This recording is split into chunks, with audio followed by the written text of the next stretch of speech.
The alley reeked of garbage and rain. Zara Mitchell pressed her back against cold brick, one hand cradling her 7-month belly, the other raised in futile defense. 3 men loomed closer, guns glinting under the single flickering streetlight. 47,000, Reaper growled, his scarred face twisting into something cruel. Your boyfriend owes us 47,000. He ain't here, so you pay. I don't have it, Zara whispered, tears streaming down her dark cheeks. Please, I'm pregnant. Should have thought about that before Damon ran. Cutter grabbed her arm. Zara screamed. Then silence. A different kind, the kind that made predators freeze. Step away from her. The voice came from the shadows, calm as death itself. A man emerged into the light, tall, broad-shouldered, white shirt open at the collar, revealing dark ink curling up his neck.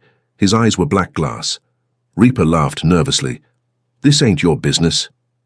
The man's gaze never left Zara. When he spoke, his voice was velvet over steel. Close your eyes, and don't open them until I tell you. Zara's hands shook as she squeezed her eyes shut. Her heart hammered against her ribs so hard she thought it might crack them. The baby kicked, sensing her terror. Silence stretched. Then, movement, fast, brutal. She heard impact, a choked gasp, the clatter of metal on pavement. No gunshots, just awful, efficient violence that lasted maybe 40 seconds. Then nothing. You can open them now. Zara's eyes flew open. The 3 men were gone, vanished. Only the stranger remained, standing 5 feet away, white shirt still pristine, not a hair out of place. His neck tattoo, a tiger, she realized, fierce and protective, seemed to move in the dim light. Where? Her voice cracked. They won't bother you again. He tilted his head, studying her with unnerving intensity. You're hurt. She looked down. Blood trickled from where Cutter had grabbed her arm, nails breaking skin. It's nothing. It's not nothing. He pulled out his phone, never taking his eyes off her. Jay, corner of 5th and Vermont. Bring the car. Wait, Zara breathed, panic rising. I can't. How far along? The question caught her off guard. What? Your pregnancy. How far? 7 months. Why does that... When did you last eat? Zara's throat tightened. She couldn't remember. Yesterday morning. The day before. I'm fine. His jaw tightened. You're malnourished. Your hands are shaking. You have bruises on your wrists that are at least 3 days old, and men just tried to kill you over a debt you didn't create. He stepped closer. You are many things. Fine is not one of them. A black Mercedes pulled up, sleek and silent. A man emerged, Asian, early 30s, concerned eyes. Boss? He saw Zara and his expression shifted to shock. Is she... She's coming with us. The stranger's tone left no room for argument. No. Zara backed against the wall. I don't know you, I don't... Those men work for the West Side Collective. They'll be back with more people, angrier. You think they'll care that you're pregnant? His voice was matter-of-fact, not cruel, just honest. You have 2 choices. Come with me and live, or stay here and die in this alley before sunrise. That's not a choice. No, he agreed quietly. It's not. But it's the only one you have right now. Zara's legs gave out. She slid down the wall, tears burning hot trails down her face. The baby kicked again, hard, as if telling her to survive. The stranger crouched in front of her, careful to maintain distance. Up close she could see his face clearly. Sharp cheekbones, a mouth that probably never smiled, eyes that had seen too much death. But his voice, when he spoke, was surprisingly gentle. My name is Tay. I can keep you safe. Both of you. His gaze dropped to her belly. But only if you trust me. Why? The word came out broken. Why would you help me? Something flickered across his face. For just a second, the mask cracked, and she saw something raw underneath. Because no one helped me when I needed it most. He stood, extending his hand. Zara stared at it. Masculine, scarred knuckles, surprisingly elegant fingers. The hand of someone who had killed tonight, who would kill again. The hand of someone offering her life. She took it. His car smelled like leather and something expensive she couldn't name. Zara sat in the back, Tay beside her, the driver, Jay, navigating through late-night Los Angeles with practiced ease. Where are we going? Her voice sounded small. Somewhere safe. That's not an answer. Tay's lips almost curved. Almost. No, it's not. They drove through Koreatown, neon signs bleeding color into rain-slicked streets, past closed shops and late-night restaurants, deeper into a neighborhood that felt both foreign and strangely welcoming. The car stopped in front of a modern building, all glass and steel reaching toward the dark sky. Top floor is secure, Jay said quietly. Ghost is waiting. Tay nodded, then turned to Zara. There's a doctor upstairs. He needs to examine you, make sure the baby's okay. Fresh panic spiked. I can't afford... I'm not asking you to pay. I don't want your charity. Now his mouth did curve just slightly. It's not charity, it's investment. I don't save people just to let them die of neglect. The penthouse was stunning, floor-to-ceiling windows overlooking the glittering city. Minimalist furniture in blacks and greys, art that probably cost more than Zara had earned in her entire life. She felt utterly out of place in her stained thrift store dress and broken shoes. A man approached, late 30s, Korean, wire-rimmed glasses, carrying a medical bag. I'm Lucas. Most people call me Ghost. His smile was kind. Let's make sure you and baby are healthy, yeah? Zara nodded mutely. Tay disappeared into another room, while Ghost examined her in what appeared to be a guest bedroom. He was thorough but gentle. Asking questions, she answered mechanically. You're dehydrated and malnourished, Ghost said finally, his voice carefully neutral. The baby's heartbeat is strong, but you're both under stress. When did you last have prenatal care? 3 months ago, before I lost my job, before Damon... She couldn't finish. Ghost squeezed her hand. You're safe now. Tay doesn't make empty promises. Who is he? Ghost's expression shuttered. Someone who keeps people safe. That's all you need to know tonight. When Ghost left, Zara found herself alone in a bedroom bigger than the studio apartment she'd been evicted from last month. A door opened. Tay entered carrying a tray. Eat, he said simply, setting it on the nightstand. Rice, some kind of soup, kimchi, tea. Her stomach clenched with hunger so fierce it hurt. I don't... If you say you don't need charity one more time, I'm going to think you're not very intelligent. His tone was dry. You're pregnant and starving. Eat the food. Zara bristled. You can't just order me. I can. I did. Eat. Their eyes locked.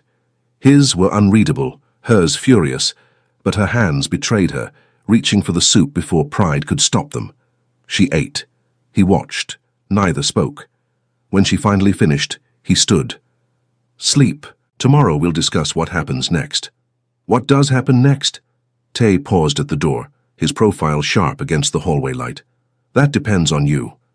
Then he was gone, leaving Zara alone with a full stomach, a soft bed, and absolutely no idea what she'd just walked into. Zara woke to sunlight streaming through floor-to-ceiling windows. For a moment, she forgot where she was. Then memory crashed back. The alley, the men, Tay's calm voice telling her to close her eyes. She sat up too fast. The room spun. A knock. You decent? Tay's voice muffled through the door. Yes. He entered carrying another tray. Coffee this time, she could smell it, and something that made her mouth water. Pancakes, eggs, fruit. You're trying to fatten me up, she muttered. You're growing a human, you need calories. He set the tray down. How do you feel? Confused, scared, grateful. She met his eyes. Suspicious. Good, you should be suspicious. Tay sat in the chair across from the bed, maintaining distance. We need to talk about your situation. My situation. Damon Reed, your ex-boyfriend. He owes money to 7 different organizations. The West Side Collective is the least of your problems. Zara's blood ran cold. 7? Gambling debts, loan sharks, drug fronts. He's been using your name, your credit, your address. As far as they're concerned, you're equally responsible. But I didn't. Doesn't matter, you live together, that makes you collateral. She felt sick. How much total? Just over 200,000. The number was so absurd she almost laughed. I don't have that kind of money. I don't have any money. I know. Tay leaned forward, elbows on his knees. Which is why I'm offering you a deal. Here it comes, Zara thought. The catch. The price. What kind of deal? You stay here under my protection. I settle your debts. In return, I what? Become your... What, exactly? Her voice turned bitter. I've seen this movie. I know how this ends. Tay's expression hardened. I'm not interested in forcing myself on a pregnant woman, or any woman. His tone was ice. I'm offering you employment. That stopped her. Employment? I own several legitimate businesses, a restaurant, an import company, real estate. You have a degree in business administration. How do you know that? He ignored the question. You can work, earn actual money, build something real, and in the meantime, you're protected. The baby's protected. Why? The question burst out. Why are you doing this? Tay was quiet for a long moment. When he spoke, his voice was carefully controlled. Because I know what it's like to be powerless, to be hunted, to have nowhere to go. His jaw tightened. Because when I was 16 and bleeding in an alley, no one stopped to help. They stepped over me like garbage. Zara's throat closed. She saw it then, the boy he'd been, alone and broken, the man he'd become to survive. What's the real price? She whispered. Loyalty, discretion. You don't ask questions about things that don't concern you. You don't speak about what you see or hear. His eyes bored into hers. And you don't run. People who run from me don't get far. It should have terrified her. Maybe it did. But it was also honest. No pretty lies, no false promises. I need to think about it. You have until tonight. Tay stood. Jay will take you wherever you want to go, but know this. The moment you leave this building, you're on your own. And those men? They're already looking for you. Zara spent the day in the penthouse, mind racing. She tried calling Nia, her best friend, but it went to voicemail. Everyone else had vanished when Damon's debts started surfacing. She found herself in the kitchen. Massive. Professional grade, spotless. A woman stood at the stove, elderly, Korean, humming softly. Oh! The woman turned, face breaking into a warm smile. You must be Zara. I'm Mrs. Han. I cook for Thai. I didn't mean to intrude. Nonsense. Sit, sit. Mrs. Han gestured to a stool. You're too thin. Growing baby needs more nutrition. Despite herself, Zara sat. You work for him? Work for him. No. Mrs. Han laughed, chopping vegetables with practiced precision. I knew Tay when he was a boy. Angry, scared, alone. I fed him then. I feed him now. He doesn't seem like someone who needs taking care of. Everyone needs taking care of, even men who pretend they're made of stone. Mrs. Han's eyes softened. He's a good man, Zara. Complicated. Dangerous, yes, but good where it counts. How can someone be both dangerous and good? How can a tiger be both predator and protector? It depends on who you are to him. Mrs. Han slid a plate across.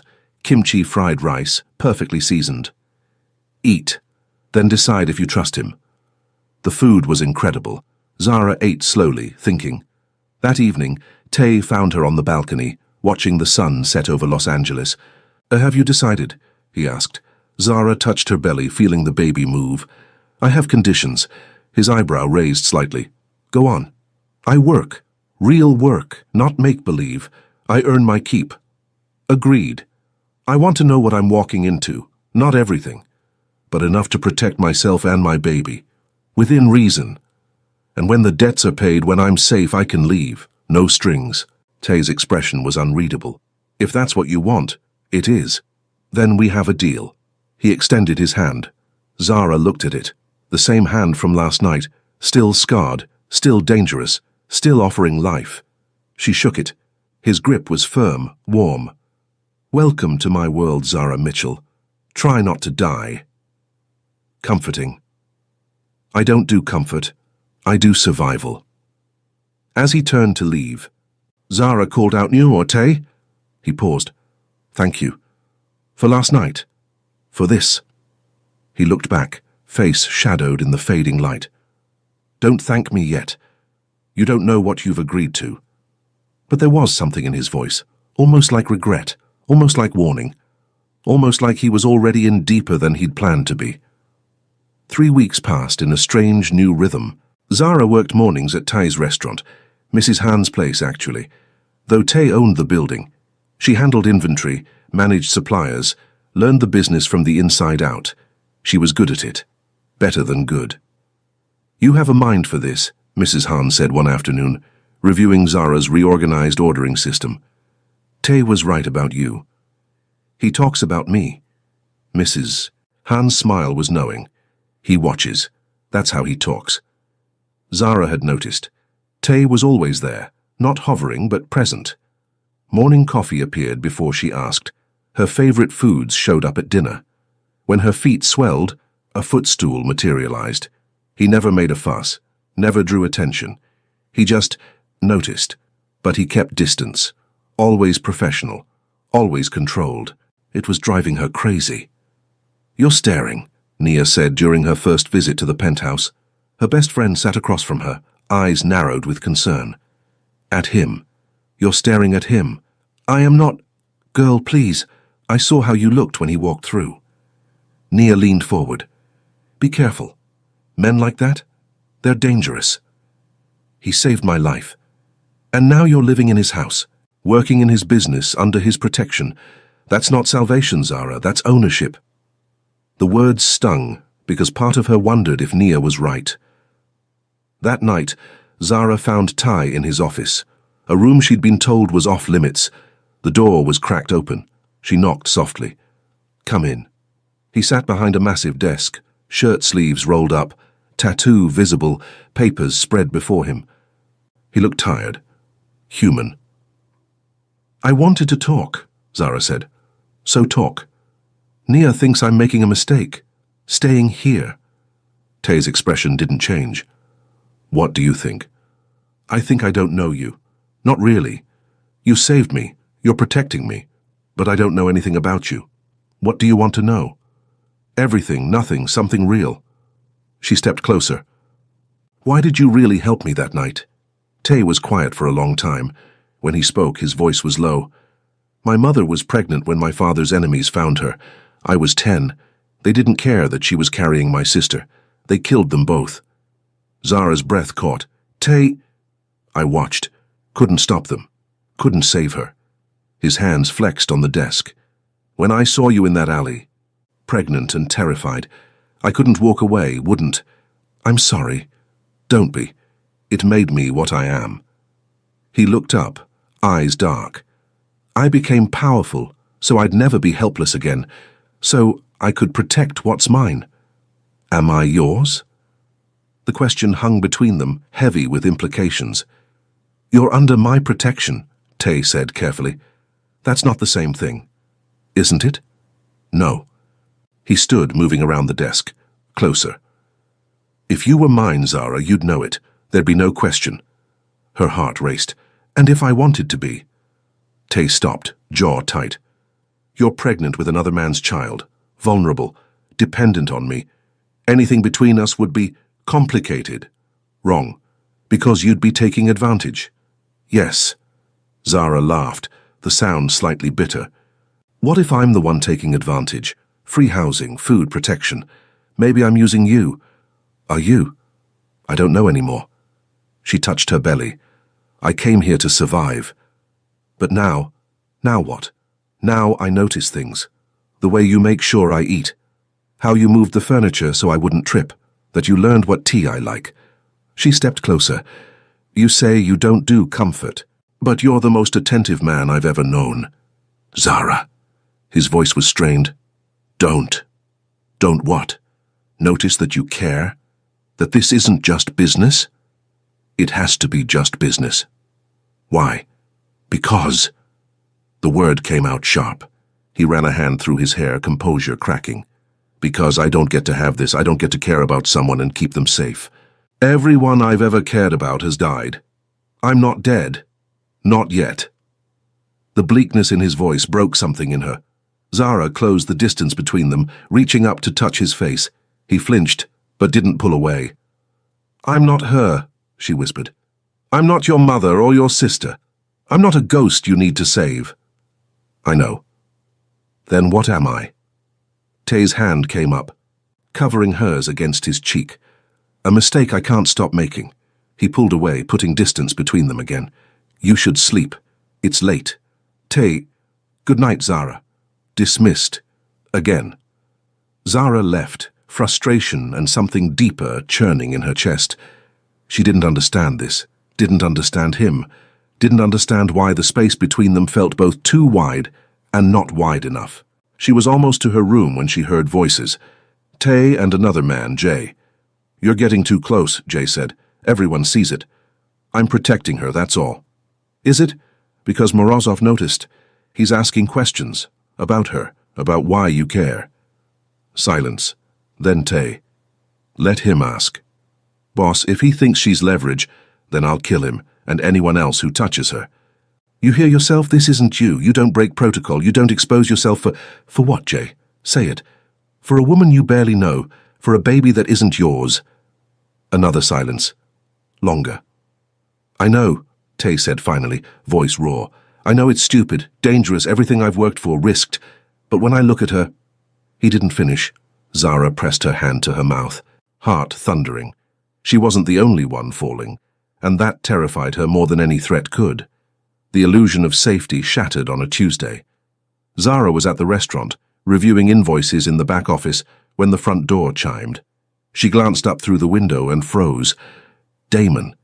He looked worse than she remembered, thinner, eyes sunken, desperate. He scanned the restaurant, gaze landing on her. "Zara," he started toward the back. Mrs. Hahn stepped in his path. "We're closed for private event." "That's my girlfriend. I need to talk to her." "I'm not your girlfriend," Zara said, emerging despite her shaking hands. "Leave, Damon." "Baby, please, I know I messed up. You left me pregnant and alone with debts I didn't create. I can fix it. I got a job. I'm clean now." "You're lying." She could see it in his eyes. The same desperation that had drained their bank account, pawned her grandmother's ring, stolen from her purse. Damon's face hardened. "You think you're better than me now? Living in some rich guy's penthouse?" Ice slid down her spine. "How did you—" "I know things. I know you're shacked up with some Korean gangster. I know he's been paying off my debts. They weren't your debts. You made me responsible, and now you're responsible for opening your legs for—" Damon's words cut off with a choked sound. Tay stood behind him, hand gripping Damon's shoulder with crushing force. "Finish that sentence," Tay said quietly. "Please."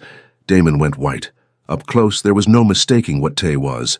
Power radiated from him like heat. I wasn't." "You were." Tay's voice was conversational, almost pleasant. "You were about to disrespect the mother of your child in my establishment. I'm giving you a chance to apologize." I'm sorry, okay?" Tay looked at Zara. "Do you accept his apology?" She wanted to say yes, to defuse the situation, but rage rose hot in her throat, months of betrayal, fear, abandonment. "No."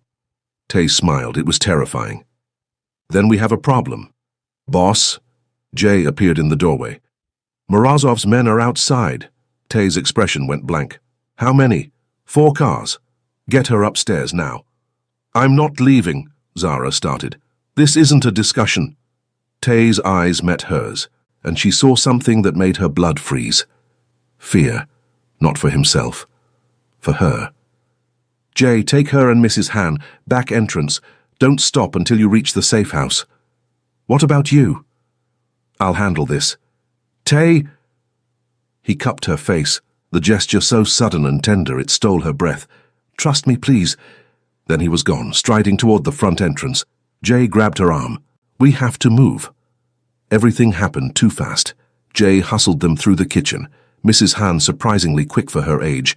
They burst into the alley. Gunfire erupted. Zara screamed. Jay shoved them behind a dumpster, gun already in his hand. "Stay down!" More shots, shouting in Russian. Zara clutched Mrs. Han, heart hammering, the baby kicking frantically inside her. Then silence. Footsteps. Slow, deliberate. A man appeared at the alley entrance. 50s, grey hair, cold smile. "Hello, Miss Mitchell. I'm Nikolai Morozov. We need to talk about your boyfriend." "He's not..." Tay Choi is many things. Subtle is not one of them. Morozov stepped closer. "Did you know he killed 17 of my men last month, over a territory dispute?" Zara's mouth went dry. "Now he's protecting you. A pregnant stranger, very uncharacteristic." Morozov tilted his head. "Which makes you valuable." Jay moved, but 3 guns cocked simultaneously. Drop it." Jay's jaw clenched, but he lowered his weapon. Morozov smiled. "Smart. Now, Miss Mitchell, here's what's going to happen." A gunshot cracked. Morozov's man to the left dropped, Chaos exploded. Jay grabbed his gun, returning fire. Mrs. Han pulled Zara deeper into cover. Through the smoke and noise, Zara saw him. Tay moved like violence personified, fluid, precise, lethal. He wasn't shooting wildly. Every bullet found its mark. Every movement was calculated. He was beautiful and terrifying. Morozov retreated, shouting orders in Russian. His men tried to regroup, but Tay was already there, appearing from impossible angles. In 90 seconds it was over. Morozov's men fled. The Russian boss himself vanished into a waiting car, tires squealing. Tay lowered his gun, breathing hard. Blood splattered his white shirt, not his own. His eyes found Zara.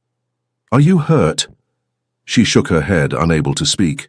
He crossed to her in 3 strides, hands running over her arms, her face, her belly. "The baby? Fine, we're fine." Tay's forehead dropped to hers just for a second, a moment of pure relief. Then the mask slammed back into place. He turned to Jay. "Clean this up. I want surveillance footage from every camera within 3 blocks. Boss, they know about her now." "I know." Tay's voice was granite, "which means we escalate." That night, the penthouse felt like a cage. Tay paced his office, phone pressed to his ear, barking orders in Korean. Zara sat curled on the couch, hands wrapped around tea she couldn't taste. Nia had been right. This wasn't salvation. This was war. And she was the ammunition. When Tay finally emerged, he looked exhausted. "We need to talk about relocating you." "Where?" "Seattle. I have a safe house. My sister lives there." "No." Zara stood. "I'm not running again." "Zara, this isn't up for debate." "You're right, it's not." She faced him, chin raised. "I'm staying. Whatever this is, whatever's coming, I'm staying." "You don't understand what you're—" "Then explain it to me." Her voice rose. "Stop protecting me from the truth and just tell me." Tay stared at her. Then slowly, he nodded. "Sit down. This is going to take a while." And for the first time, he told her everything. The world she'd stepped into was darker than she'd imagined, but she didn't run. 2 months passed. Zara's belly grew round and heavy. The baby, a boy, Ghost confirmed, was healthy despite everything. She learned Tay's world from the inside, the legitimate businesses that funded the illegitimate ones. The network of loyalty and fear that kept his empire running, the enemies circling like sharks. And she learned him, how he took his coffee, black, 2 sugars, only in the morning, how he switched to Korean when stressed, how his left hand flexed when he was thinking about violence, how he never slept more than 4 hours, how every decision was calculated to protect the people under his care, how he looked at her when he thought she wasn't watching. They didn't talk about it. The tension stretched taut between them, a wire ready to snap. Until the night everything changed. Zara woke to wetness. For a moment, she thought she'd wet herself, embarrassing but normal at 9 months. Then pain ripped through her abdomen, contractions, 3 weeks early. "Tay!" Her voice came out strangled. He was there in seconds, taking one look before springing into action. "Ghost is in surgery. We're taking you to Cedars-Sinai." "The hospital? But—" "No arguments. Jay." The drive was a blur of pain and fear. Tay held her hand the entire time, murmuring in Korean, words she didn't understand but somehow found comforting. They burst into the emergency entrance. Nurses descended, whisking her onto a gurney. "Sir, are you the father?" one asked Tay. He hesitated for half a second. "Yes." Zara's eyes met his. He squeezed her hand. Labor was long, brutal, terrifying. But Tay never left. He held her hand through every contraction, let her scream at him, wiped her face with cool cloths. "I can't do this," Zara sobbed during hour 7. "You can. You are." "I'm so scared." "I know." He pressed his lips to her forehead. "But you're the strongest person I've ever met, and I'm not leaving." 18 hours after it started, Isaiah Tay Mitchell entered the world screaming. They placed him on Zara's chest, tiny, perfect, alive. She burst into tears. Tay stood frozen, staring at the baby with an expression she'd never seen. Wonder, terror, something raw and aching. "Do you want to hold him?" the nurse asked. His voice cracked. I don't know how. I'll show you. Zara watched Tay take her son, his hands so careful, like Isaiah was made of glass. The baby quieted, dark eyes blinking up at him. Hello, Tay whispered. I'm going to keep you safe. Both of you. I promise. Something in Zara's chest cracked wide open. This man, this dangerous, complicated, impossible man. She was in love with him. They stayed in the hospital 3 days. Tay never went home. He slept in the chair beside her bed, woke for every feeding, learned to change diapers with the same focused intensity he applied to everything. On the second night, while Zara nursed Isaiah, Tay spoke quietly. I need to tell you something. Her heart seized. Okay. Morozov made a move while you were in labor, hit one of my warehouses. His jaw tightened. Jay wants to retaliate, hard. But retaliation means war, full scale, and war means you and Isaiah become bigger targets. Zara's arms tightened around her son. What are you saying? I'm saying. Tay looked at her, eyes dark with conflict. I'm saying maybe Jay was right. Maybe I should send you away, somewhere Morozov can't reach. No. Zara, no. She met his gaze steadily. I told you I wasn't running. I meant it. This isn't about running. It's about surviving. Then we survived together. She reached for his hand. Tay, I know what you do. I know the risks, and I'm choosing to stay anyway. You don't understand. I understand that you're the only person who's ever protected me, who's ever seen me as more than a problem to solve, who's been there for every moment of my son's life when his own father couldn't be bothered. Her voice shook. I understand that I love you. Tay went very still. Zara, I know it's complicated. I know the timing is terrible. I know I come with baggage and a baby, and enough drama to fill a lifetime. Tears spilled over. But I love you. And I think you might love me too. I do.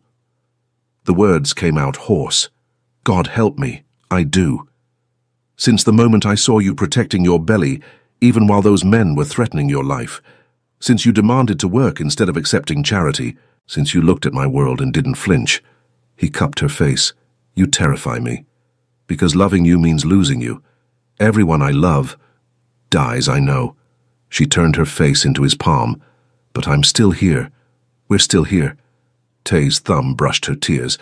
If we do this, there's no going back. You'll be mine completely. And I don't share. I don't compromise. I don't... Zara kissed him. For a moment he froze. Then he melted into it, one hand sliding into her hair, the other cradling her face like she was precious. The kiss was soft, careful, achingly tender. When they broke apart, Tay rested his forehead against hers. I need you to understand what this means, he murmured. Being with me. The danger. The secrets.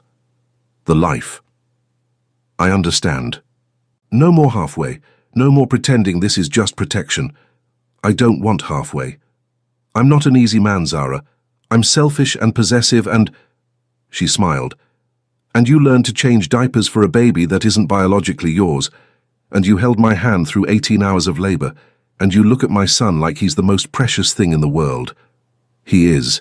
You both are. Then stop talking and kiss me again. He did. Isaiah slept peacefully between them, unaware that his mother had just chosen a beautiful, dangerous future. 6 months later, Zara stood in the kitchen of their new home. Not the penthouse, but a house in the hills with a yard and security that would make Fort Knox jealous. Isaiah babbled in his high chair, throwing Cheerios at the floor. Tay sat across from him, patiently retrieving them, making the baby shriek with laughter. You're encouraging him, Zara said, smiling. He has good aim. I'm cultivating it. He's 8 months old. Never too early to start training. She threw a dish towel at him. Tay caught it without looking, smirking. The doorbell rang. Tay tensed automatically, hand moving toward the gun at his waist. It's just Nia, Zara said. Relax. I don't relax. But he did. Slowly he was learning that not everything was a threat, that he could have this, family, love, normalcy. The war with Morozov had ended 3 months ago. Tay had made a choice, negotiate instead of annihilate. CD territory in exchange for peace. It cost him respect from some of his men, cost him power. But he'd gained something worth more. He'd gained a life. Zara watched him lift Isaiah, the baby grabbing his father's face with chubby hands. Tay's expression, soft, unguarded, happy, still took her breath away. "I love you," she said. Tay looked up, Isaiah on his hip, that rare smile curving his lips. "I know, I'm very lovable."